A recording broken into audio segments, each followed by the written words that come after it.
Today I'm going to share the 3 red flags that you need to avoid if you want to make a good trap beat.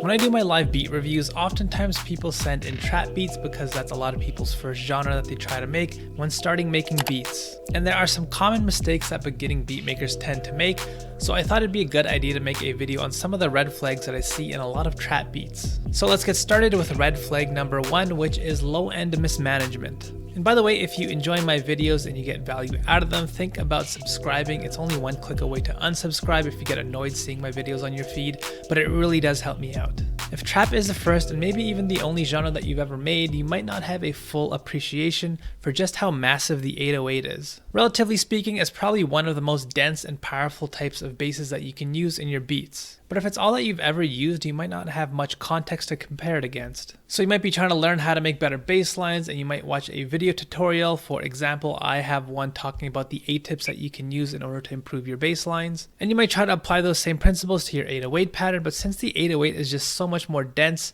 you almost need to treat it a bit differently. If not, what might end up happening is that your beat will end up suffering, and that's similar to what we have here with this beat. This is a beat from one of my subscribers, a young man by the name of Ahmed.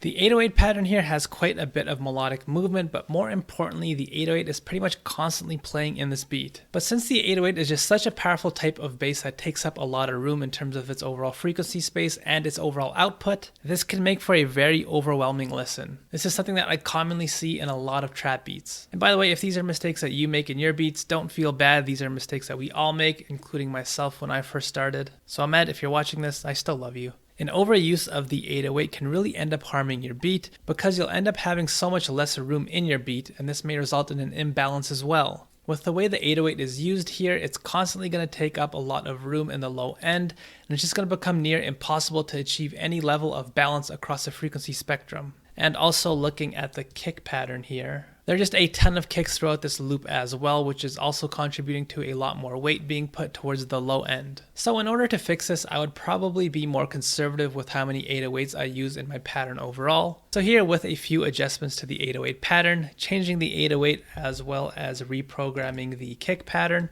to be a little bit more minimal, here is what we get.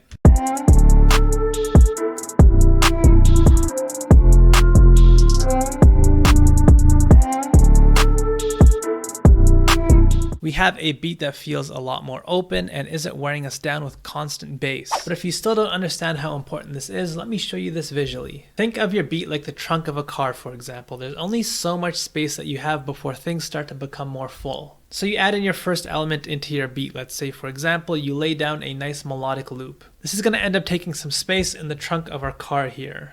Next up, you add in a hi-hat pattern that's pretty complex overall. We're starting to fill up even more space now.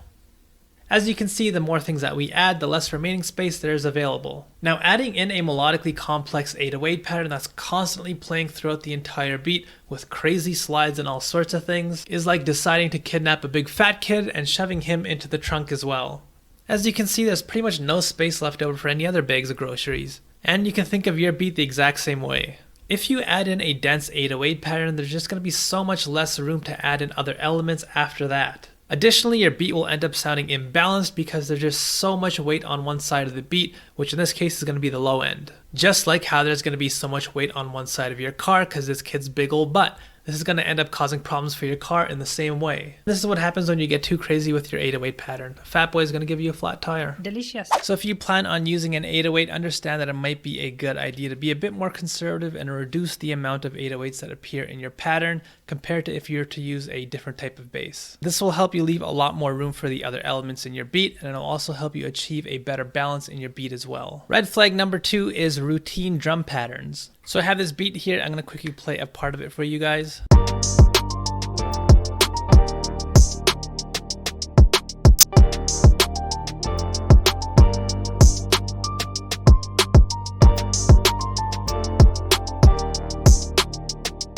This is a beat by a young buck by the name of Taylor. Now, one of the advantages of making a trap beat is that trap drums offer up a really good opportunity for flexibility. By their nature, they are very digital and computerized, and with how they're typically programmed, there is a sense of detachment between the drum sounds. Trap drums don't necessarily require a sense of cohesion in order to work compared to the other types of drums from other genres. For example, if I were to take a more acoustic drum break here,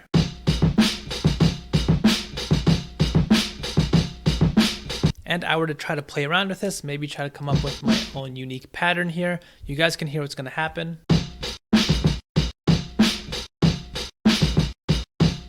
This pattern doesn't really sound good. These types of drums really do require you to create a sense of cohesion in order for them to work and sound natural. Whereas if I were to take a trap drum pattern,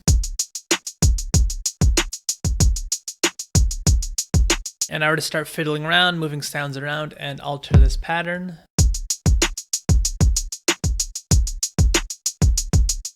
here we have something that works equally as well, so you guys can see why trap drums are really flexible and easier to use when making beats. Now with that in mind, I see a lot of trap drums being made that don't take advantage of this opportunity. And I feel that's sort of what's happening in Taylor's beat here to some degree. If I were to scroll through this beat, we have the exact same drum pattern showing up over and over again. There's absolutely no variation. I think he did a good job of truncating some of his drum patterns here and there.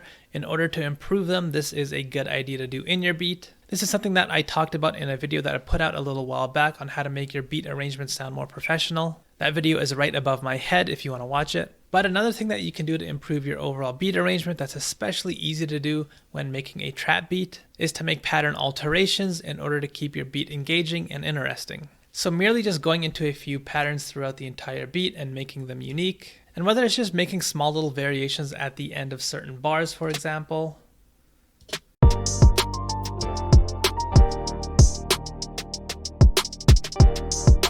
Here I just created a stutter with the hi-hats and added in a few extra snares, or whether you make changes that are a bit more substantial like a periodic rhythmic overhaul to your drums.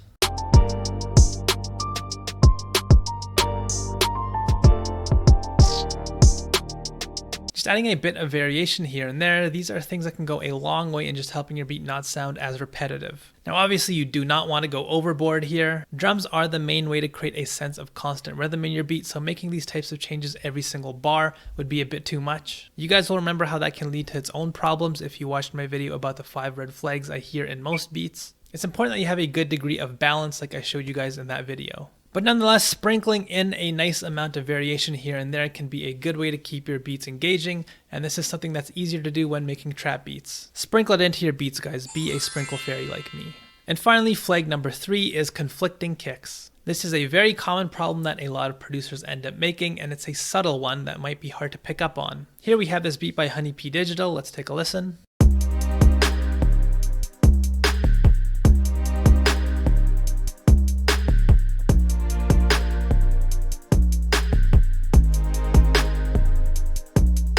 Now let me isolate the low end so you can hear this a bit better.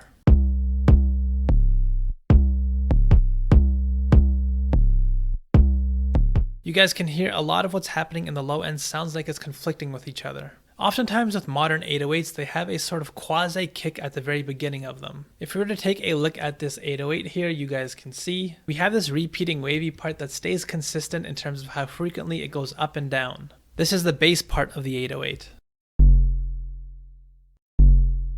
And if we open up an EQ while we play this section of the 808, we can confirm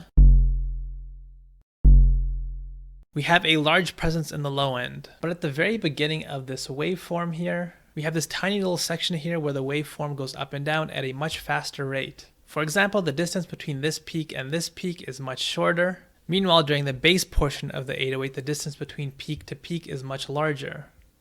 And this is indicating to us that the frequency of how often this waveform here goes up and down on a per second basis is at a higher frequency, making it a higher frequency sound. Now that's all fancy science talk to say that that punchy part of your 808, that is essentially mimicking what a kick is doing. And we're to see if we were to isolate this beginning part of the 808 and open up an EQ,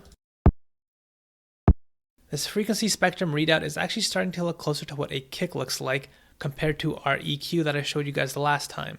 Now this might be a problem because here we have a pretty melodic pattern with the 808, not to mention we have a separate kick pattern here as well. And this is going to result in an unstable low end where it sounds like you have multiple kicks and some of them are playing at different pitches. Again, because this 808 pattern is going up and down in its pitch and it has that quasi kick attached to it at the very beginning. And this problem is especially bad with this particular 808, that quasi kick part at the very beginning. It's much louder than the bassier part, so this is going to really stick out like a sore thumb. So to get a bit more of a stable low end, it can be a good idea to cut that quasi kick part out and just use your own kick that you've programmed to be a bit more consistent. So here I'm just going to drag this 808 in and just cut off that initial part of the 808 right at the very beginning. Now all I have is that bass tone left over. And since it sounded like he originally wanted a kick on every single hit of his 808, I can just go ahead and copy this 808 pattern into the kick pattern. And I can just limit all these notes so they play at one pitch.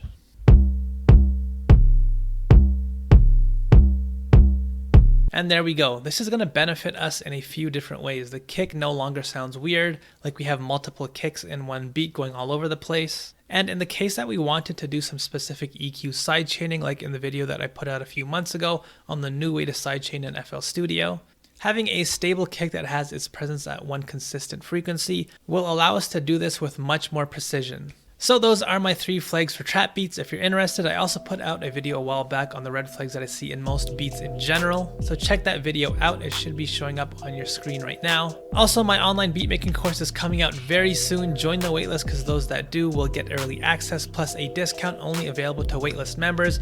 You do not want to miss out on this. If you guys have enjoyed my videos, like and subscribe. My free drum kit's available in the description box below, as well as a link to the Discord. I do beat reviews every so often, so you can join up there. And I'll see you guys next time.